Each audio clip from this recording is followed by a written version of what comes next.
বিয়ের পরে প্রথম ভুল একজন মেয়ের জীবনে স্বামীর অবাধ্য হওয়া।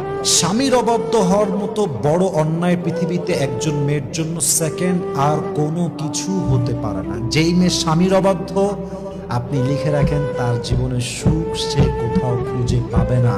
কারণ আমরা পুরুষরা সব সহ্য করতে পারি, সব মানতে পারি, বাট আমার বউ আমার কথা শুনবে না, আমার বিরুদ্ধে হিটলারি করবে, আমাকে মিথ্যা অপবাদ চাপায় দিবে, আমাকে অলওয়েজ চাপে রাখবে, অলওয়েজ ডিমান্ড করতেই থাকবে, অলওয়েজ আমাকে মিথ্যা ব্লেম করতেই থাকবে, আমার আওতার বাহিরে যাবে।